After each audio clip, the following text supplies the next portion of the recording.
Hello, this is 8.5, which is titled Adding and Subtracting Rational Expressions. And the learning target is to add and subtract rational expressions, very self-explanatory, exactly like the title. So there's a little bit of a review. In order to add and subtract fractions, you must have the same exact denominators. The example down below, you have a fraction of 1 over 2 plus 1 over 5. You cannot add them yet because they do not have the same denominator. In order for us to change it and have the same denominator, we have to take the denominator of the right fraction and multiply it by the top and the bottom of the one on the left.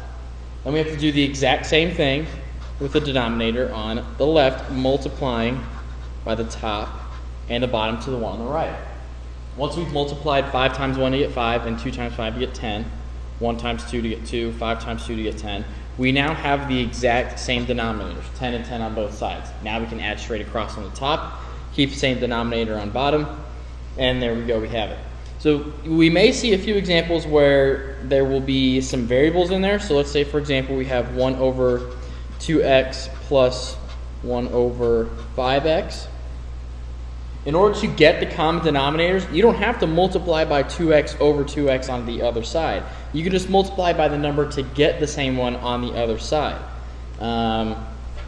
So in order to change this 5x to have the same denominator as this one, we're going to multiply it by 2 on both the top and the bottom.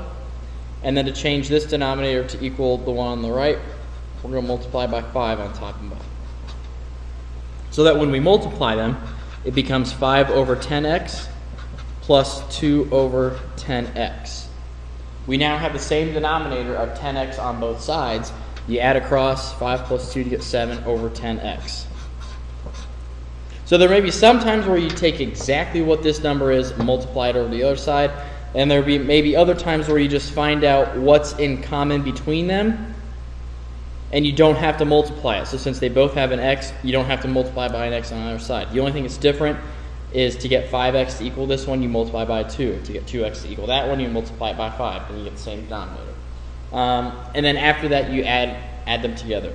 There will be some that have subtract, which is a little bit different, and when we get to some polynomials and more rational functions with the polynomial in the numerator, you have to distribute the negative, but we'll go through some examples in class. But that's basically just a little bit of a review of adding and subtracting fractions with different denominators. All right? Thank you.